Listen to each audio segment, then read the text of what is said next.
Okay, this is where the next episode comes in.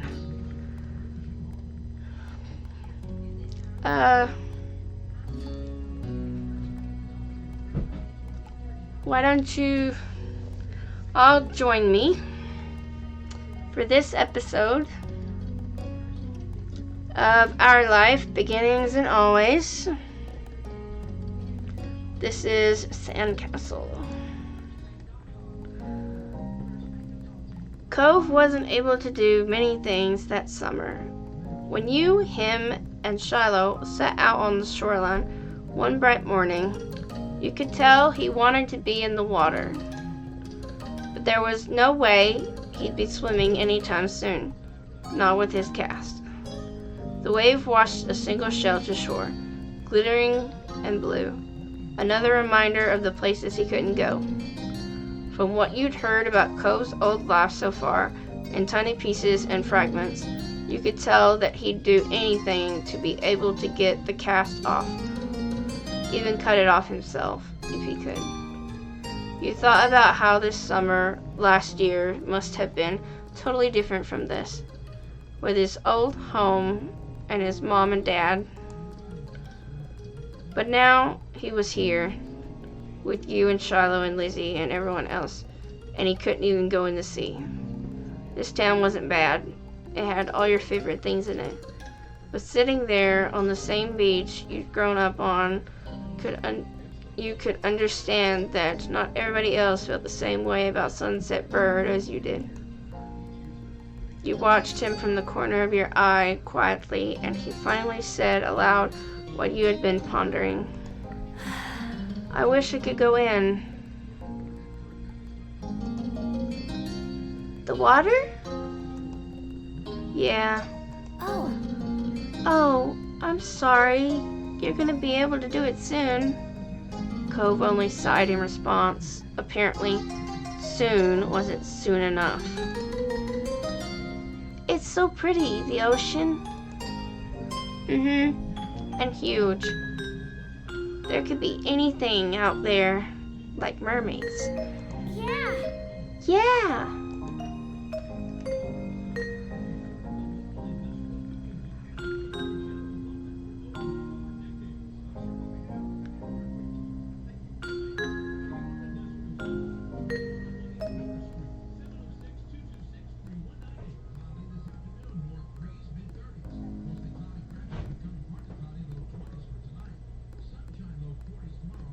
Swimming might be fun, if we could.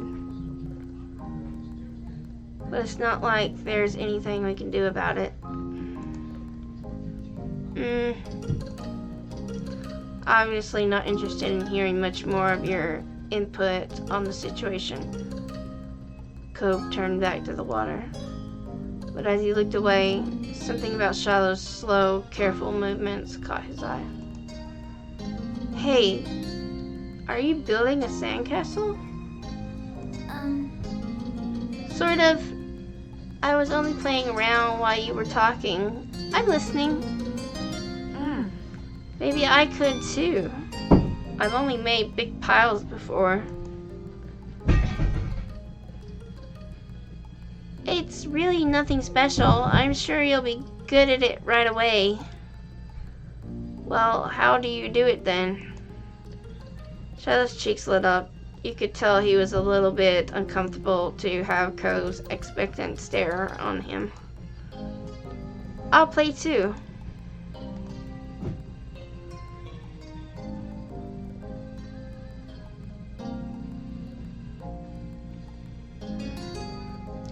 I love making sand stuff.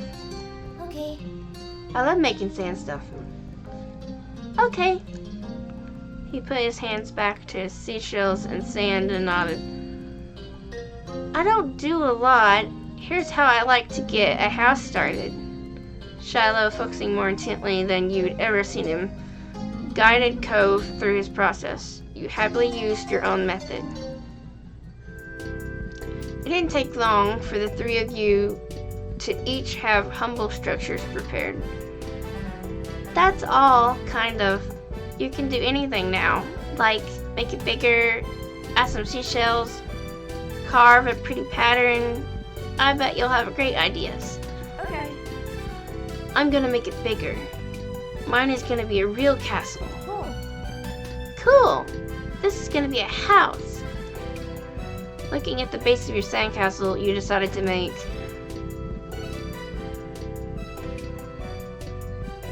a mansion. Looking at the base of your sandcastle, you decided to do what Lizzie would do and design a mansion. The better part of the next hour was spent focusing on your own work. The boys were the same. Even Shiloh didn't sneak as many peeks at everyone else as he usually did.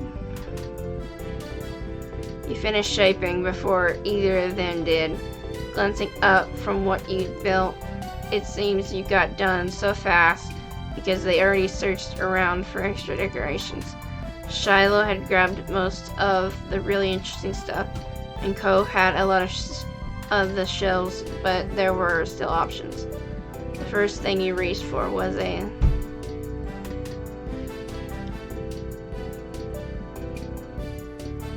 green piece of sea glass. It was the best fit for your mansion, you decided. It was see-through and sparkling. So you displayed it front and center, making it a headlining feature of your whole thing. Pleased with your result, you finally took a proper look around that wasn't focused on the sand itself. Both Cove and Shiloh seemed super immersed. Still, you knew you could probably sneak a peek at either one's work. You checked on Cove's sandcastle. You checked on Shiloh's sandhouse. You decided not to look. You checked on Cove's sandcastle. The castle Cove had built looked surprisingly tidy, especially for someone in a calf. He must have worked really hard. He wasn't even finished digging the huge gaping moat in front, but it was already enormous.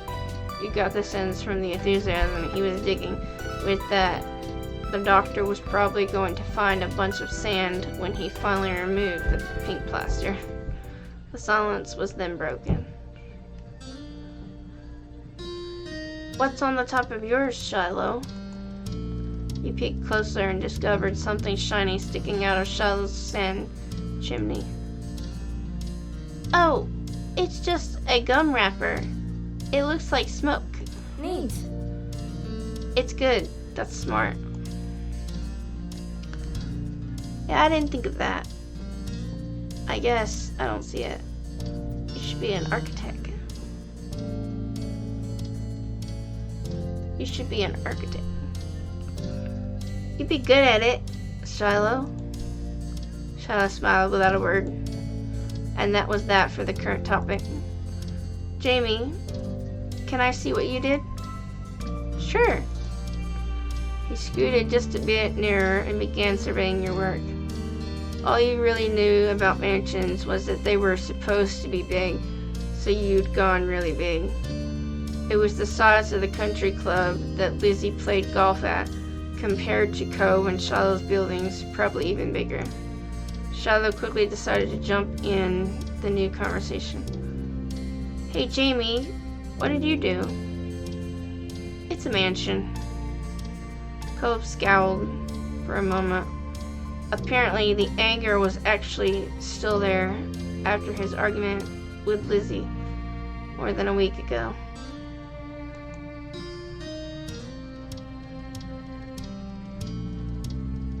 It looks great. Your house is so big. It's not a big house. It's a mansion.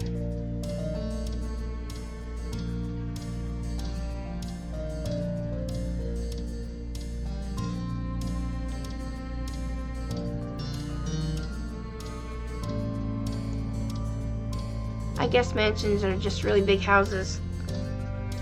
Huh? Is being a house bad? No. No.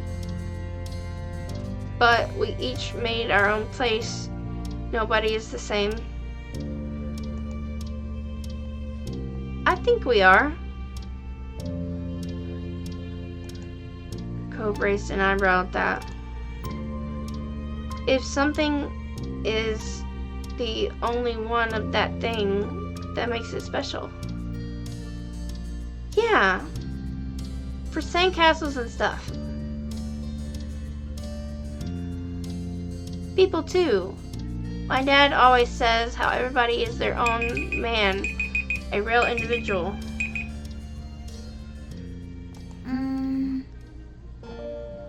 I don't think I'm very special. Why? Why not? Nobody else is you. Shiloh simply shook his head. I'm not different. A beat passed between the two. Cobb then looked down at his own work again.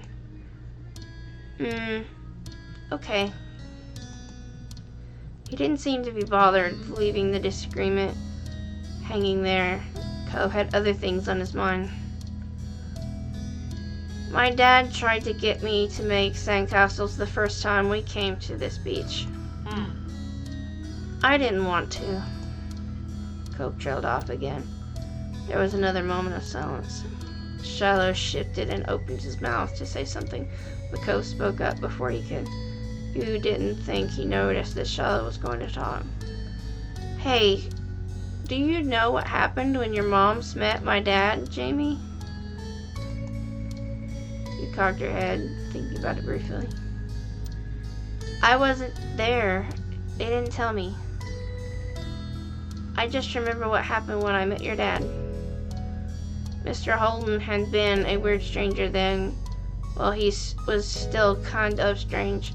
The other parent acted like him, but you knew him better at this point.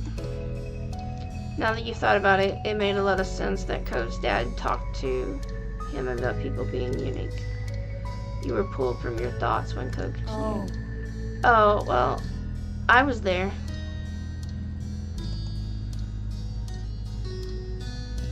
I don't think my mom has met your dad. Yeah, I'm pretty sure she hasn't. Jamie's parents and my dad met the same day I met her. I'm gonna say what happened. Shiloh frowned to himself, ducking his head. His hat cast a shadow over his face. You could still tell he was upset at not being included in Cobb's choice topic. That was kind of boring for him, though giving people their own turn to say the things they want is important too.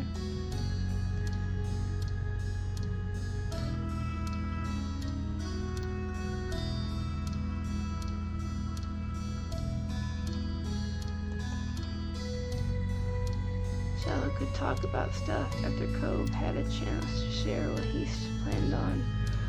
Shiloh could talk about stuff after Cobb had a chance to share what he planned on.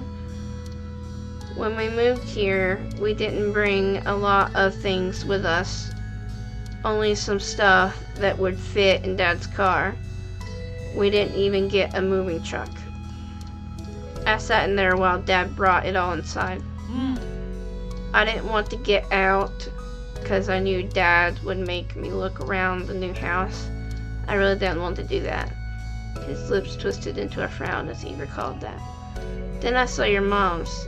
They were in a car too and stopped at your house. I guess they were coming back from somewhere or something. My dad noticed. He waved his hand and then went over to the front of your house where he started talking to them. I don't know what they said. I couldn't hear it. But he couldn't see me anymore since he was looking the other way. So I opened the car door and left. I wanted to get away and went behind the houses. I found those hills there, the ones where we met for the first time. Cobb nodded, then stared at you. You stared back. He didn't go on to say anything more. What? That's all that you wanted to say? Cobb's brow wrinkled, like he didn't understand why you were surprised. Huh? That's all that happened. Why didn't you want to tell the story if nothing happened? You really gotta get better at telling stories. That was a pretty bad story. Thanks for telling me. Thanks for telling me. You're welcome. Even if not much happened, you weren't gonna complain about knowing the story. Shiloh's mouth twisted into a scowl of disbelief, but he said nothing.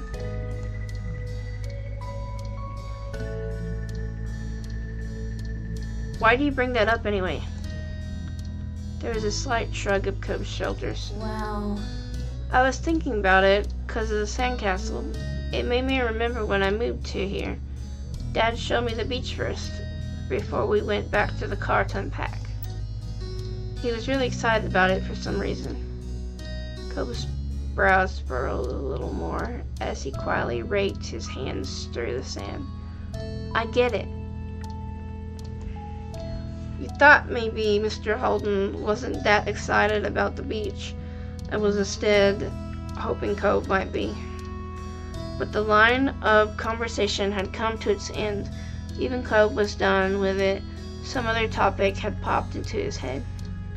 Shiloh fidgeting uncomfortably in the sand had made Cobb aware of his presence again.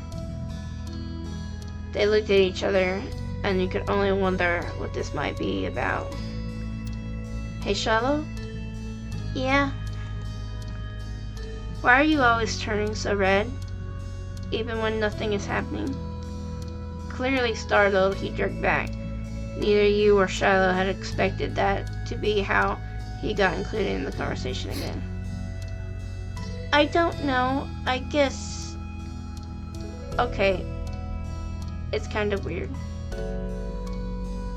Shiloh's eyes were wide with embarrassment and his lips twitched, and he was blushing even harder than before. Maybe it wasn't only this, perhaps it was simply the last straw, but it was a big deal to Shiloh, a huge deal. He didn't just look sad, he seemed almost panicked. You weren't sure if he was about to cry or run away or what, but you soon got an answer. Why do you wear glasses? Most kids don't wear glasses. And nobody is named Cobb. who asked you to come? Who asked you to come? It was probably just your dad bugging Jamie's family some more, 'cause you don't have anyone else who'll ever play with you. Cobb blinked. The tension on the beach was suddenly uncomfortable in a way you didn't know how to move past. It didn't seem like the kind of thing he'd get upset about, though you hadn't ever known what kind of thing would bother Shiloh. I'm sorry. Me too. I was just wondering. You tried to play on your own. Are we gonna build more? You nervously messed with the sand. Hey, let's build another sandcastle. The day is gonna be over soon. Jamie, you're right. The sun is going down so fast. You all went back to making more sand buildings, but the whole mood had changed. Shiloh's cheeriness was clearly gone, and Cobb looked as confused as ever about why the other boy had blown up. The air stayed uncomfortable the rest of the afternoon, right up to the moment that Shiloh's mom appeared at the beach to take him home. At least she tried to do something to resolve it, though, and it seemed like it helped.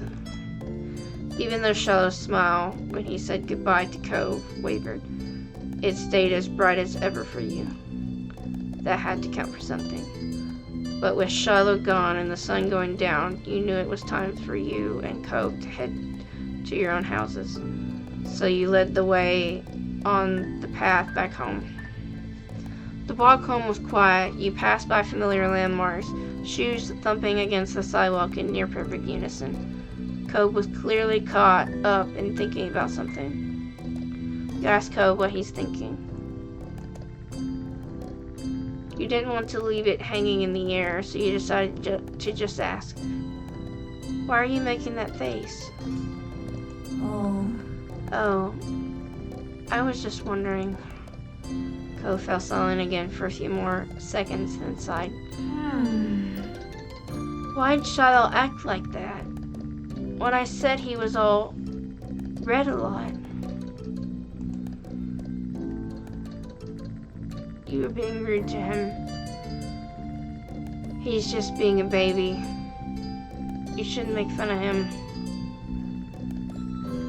I don't know. It's just Shiloh. He gets embarrassed. You shrugged at Cove with no answer to give.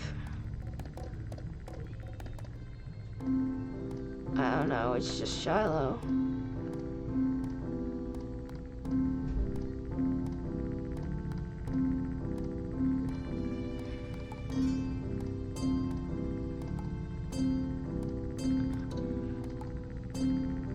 He gets embarrassed. Embarrassed? But I didn't say anything that bad. It might have upset him anyway. I guess I can get it. Why he would do that. Sometimes I get really mad too. Despite seemingly coming to a conclusion, Cope's mood was still sour. Hey, Jamie? Was Shiloh telling the truth? Huh? His gaze left yours as he dug the sole of his shoe into the ground. He looked oddly vulnerable for a second. Does my dad make you hang out with me? I know he talks to your moms about that a lot. An uncomfortable weight settled in your chest at the question. You liked spending time with Cove. You didn't even have to think hard about it. You knew you did. But you couldn't help feeling guilty. Cove still didn't know what happened when you met Mr. Holden. Nobody's making me spend time with you. Your dad does do stuff, so you'll hang out with my family, but Shiloh shouldn't have said that.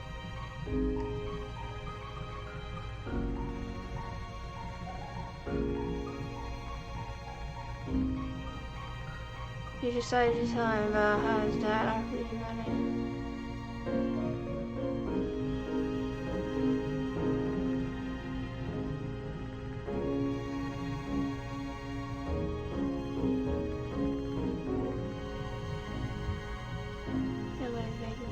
Nobody's making me spend time with you.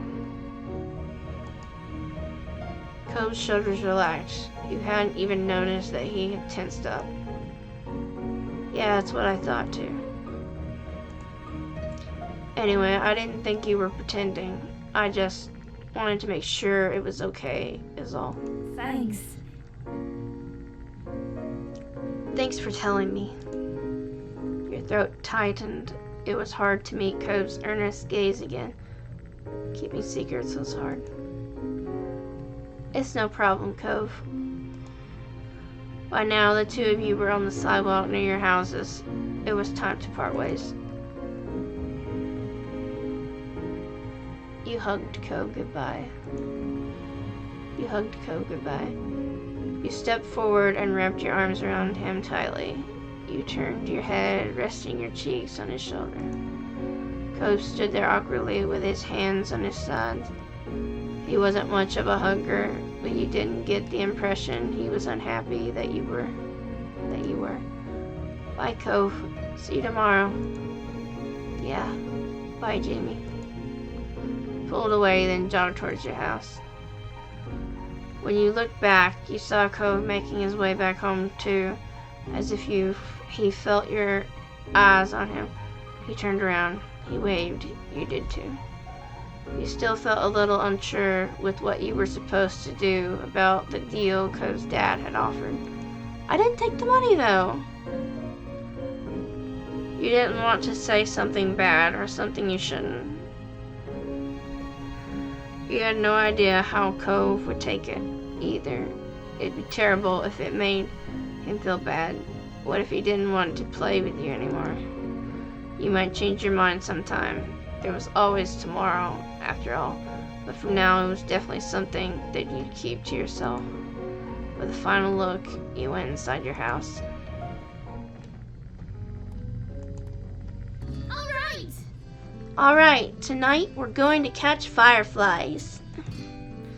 At this blunt declaration from your sister, you looked up from your macaroni and cheese dinner. Fireflies were a familiar sight over summer, coming out on warm nights to dance through the sky. Tonight was particularly balmy. You knew there were bound to be a ton of them around. Oh, you are you? You looked over at your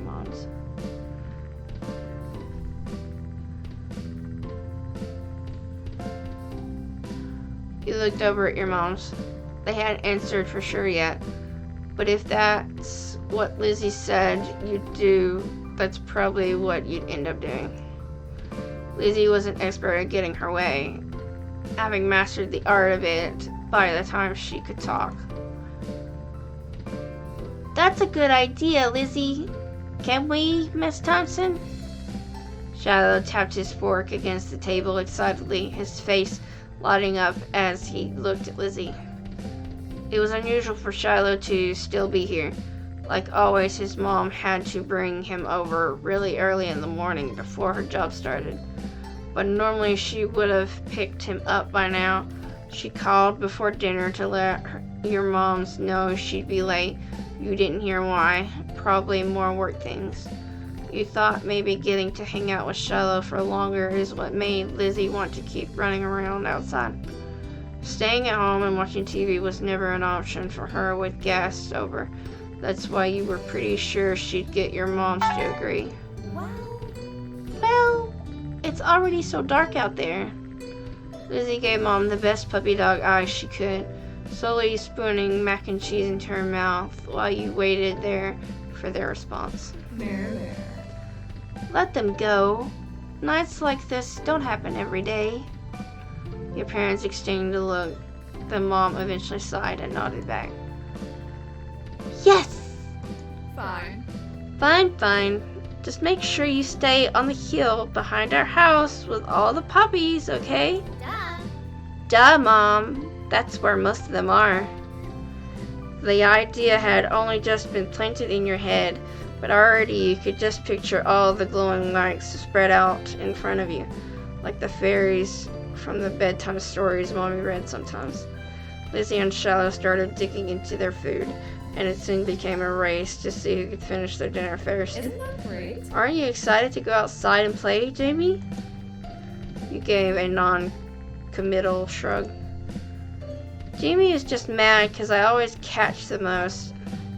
Lizzie boasted proudly, her mouth full of food, and Mom gave her a stern look. Elizabeth? A knock on the door interrupted Mom before she could, no doubt, scold your sister. I'll get it. Your big sister jumped out of her seat and ran over to the door, pulling it open without even looking out the window to see who it was. Huh? You shifted in your seat to try and get a glimpse of the unexpected guest.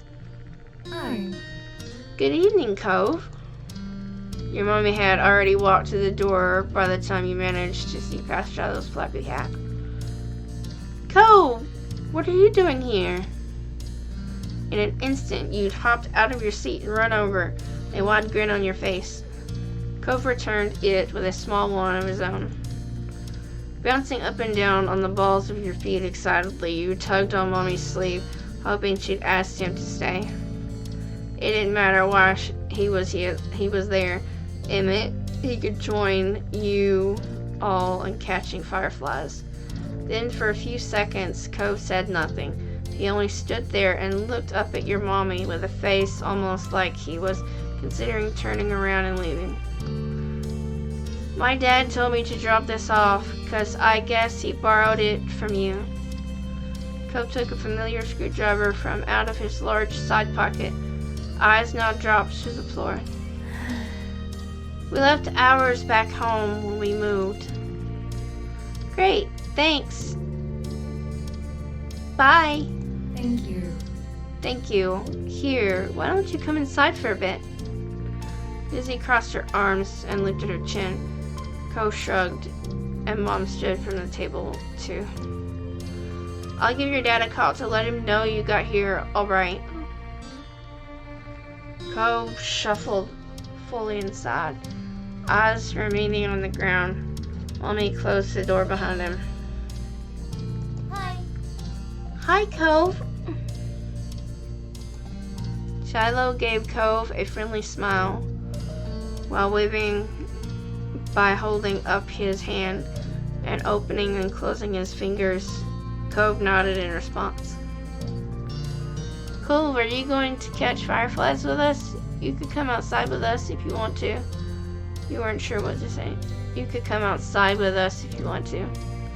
From the corner of your eye, you could see Lizzie glaring at you for mentioning the excursion to an outsider.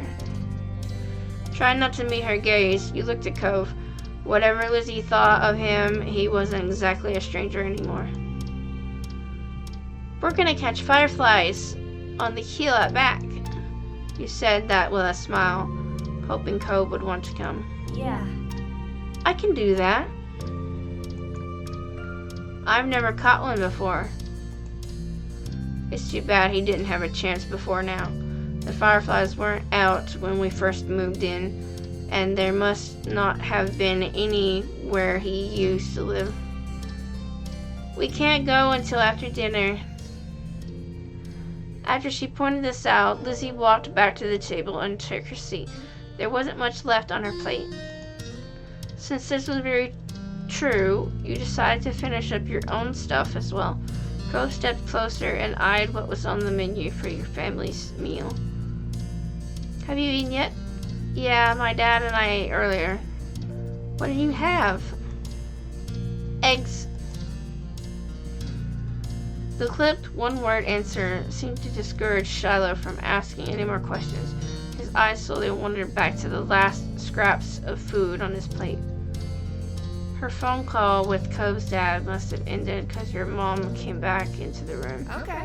Cove, your dad said you can stay for a little while if you'd like, but he's going to come get you before it gets too much later. Sure. Fun. Oh, fun. This would be so nice. As you polished off the meal, you hoped it would be too. The three of you all finished eating shortly after, and Lizzie led the way outside. Remember, don't stray too far. It's fine, Mom. Shiloh trailed so closely after Lizzie, he was nearly stepping on her heels. Cove hesitated at the door. Come on, let's go. After a moment, he did. Bye. Bye, children. The two of you were a good 10 or 15 feet behind Lizzie and Shiloh by the time you walked outside. You pushed the door shut behind you, watching their figures get farther and farther away. Hurry up! You're so slow, Jamie. We don't have all night. You started to run when you heard Lizzie's voice calling you, but paused when you saw Cove still walking at a relaxed pace.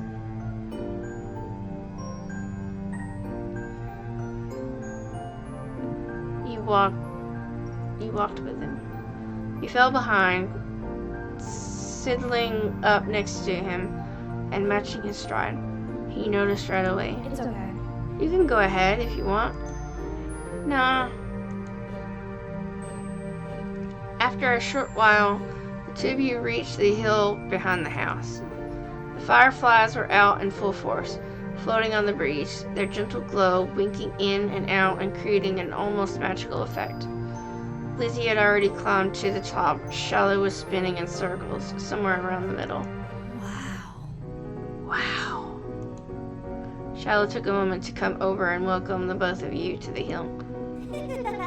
Hi, guys. It's really great out, huh? See how many there are? Yeah. A firefly danced through the air, landing on Cove's sea-green head. Shiloh couldn't help but giggle. You and Shiloh couldn't help but giggle. You quietly looked on. You shooed the bug away. You and Shiloh couldn't help but giggle. You and Shiloh couldn't help but giggle.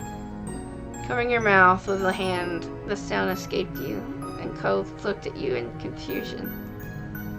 What? Oh, look!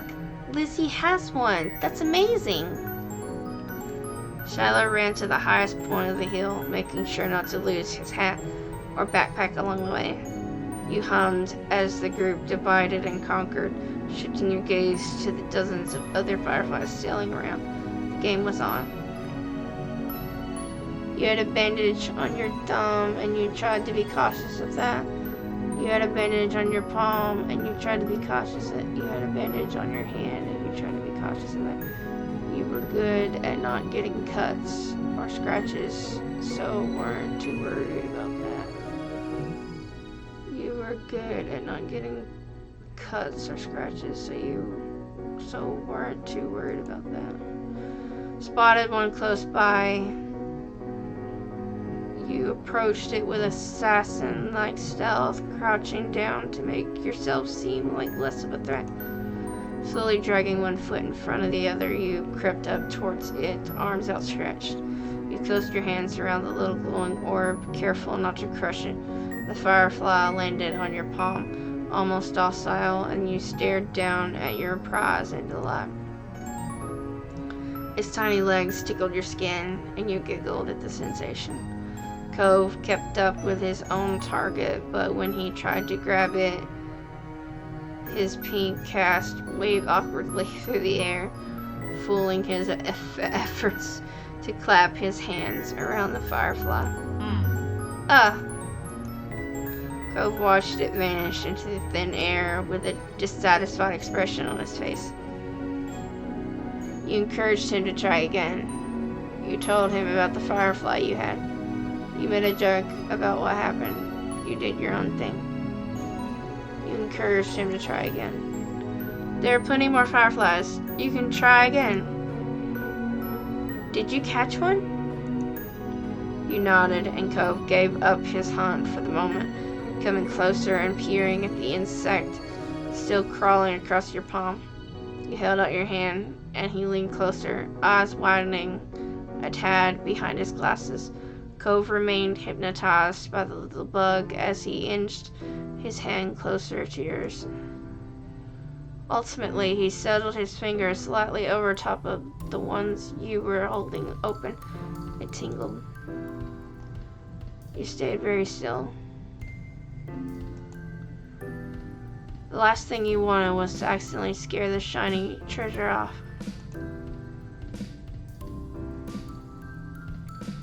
The firefly, noticing the new connection, crawled up onto Cove's hand. He quietly gasped. It worked! Yeah, you got one. Cove's lips turned up into a slow smile, and his eyes shined brighter than the bug. Thanks, Jamie. With a laugh, he gave the palm of your hand a friendly smack, performing an awkward low five. Startled by the extreme movement, the tiny light disappeared. Before you could even blink, your firefly was gone. Sorry. Oops, sorry. You scolded him. You forgave him. You forgave him. That's okay. I couldn't keep it forever. You're right. Right. Bugs have to stay outside. Let's get another. You decided to collect more. You decided to sit in the grass and watch. You decided to collect more. Uh-huh. We can work together. His face broke out into a wide grin. We'll get a bunch. With renewed vigor, you ran out into the hill. You're not sure how much time passed while you were in the thick of it.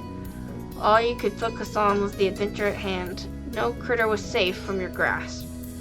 At first, you tried to keep a tally of how many you had caught, but once the number grew higher than 10, you had no more fingers left to count with. You were having the time of your life, racing up and down the hill with the crash of the ocean and the sound of everyone's laughter echoing in the background. Jamie, this way! You followed the sound of Code's voice to the top of the hill, watching as he stretched his arms in front of him, reaching with his fingers and only narrowly missing his target. Cove and you took turns trying to scare fireflies in the direction of the other. You showed him some techniques that you had learned, like how to cup your hands correctly, and he listened attentively before trying for himself. There were a few times when you almost ran into each other, giggling as you dove to the side at the last moment. Luckily, disaster was avoided each time. It was an overall huge success, with the both of you catching multiple fireflies each. Eventually, the fireflies began to thin out, and your energy started to lapse. You decided it was time to call off the hunt. Cove didn't complain. He breathed in heavily, and his face seemed really flushed. That was fun. A lot of fun. You smiled at him broadly, happy that he had enjoyed the activity. Yeah, it was. Come on! Jamie! Cove! Get up here! We're gonna have a race!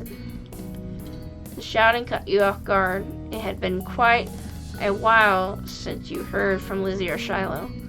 You glanced over to see them both standing on top of the hill again, Lizzie beckoning to you with quick hand gestures. If she was like that, you knew there wasn't much room for disagreement. Up the incline you went. From the corner of your eye, you saw Cove was coming as well. He didn't care for Lizzie a lot, so you thought he might be intrigued just by the idea of a race. Hi! Go! Hi, Cove.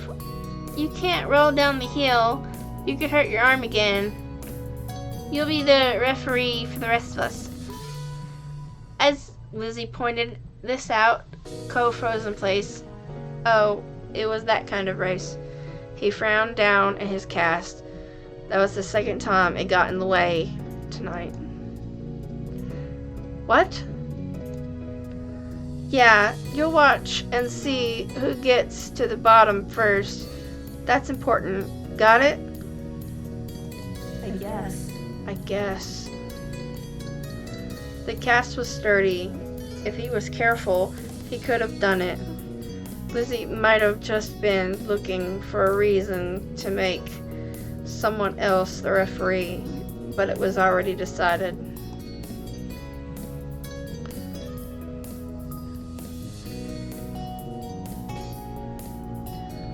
You got into position for the race.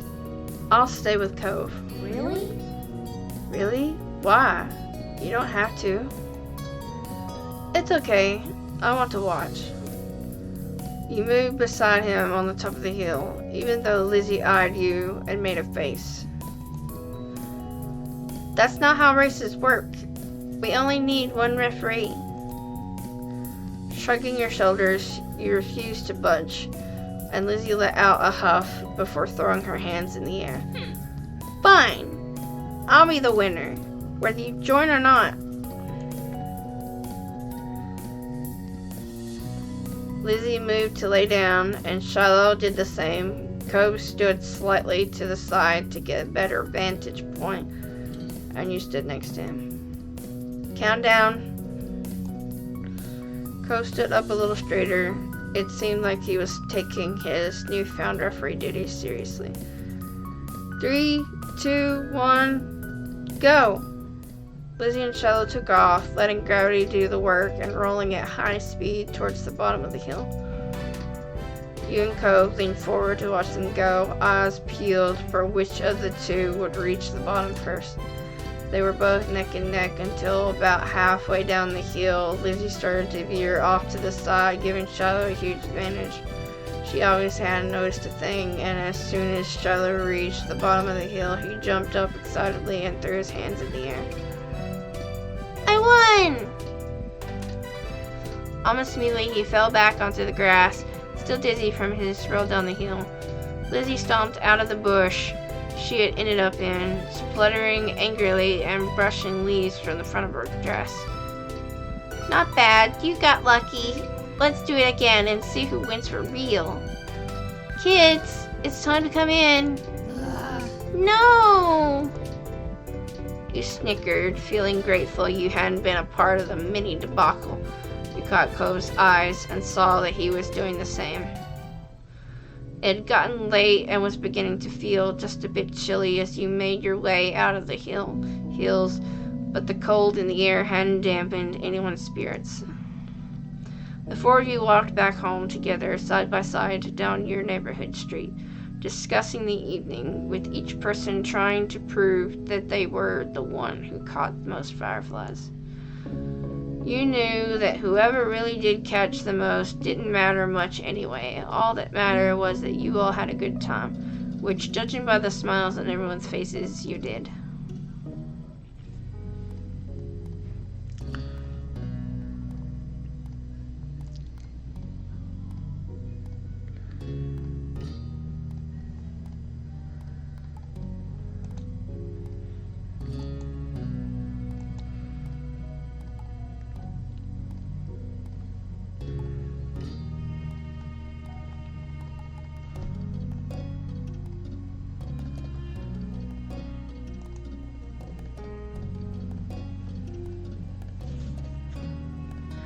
And that's gonna be that for the episode. Thank you all for joining me in our life. Peace out. Goodbye.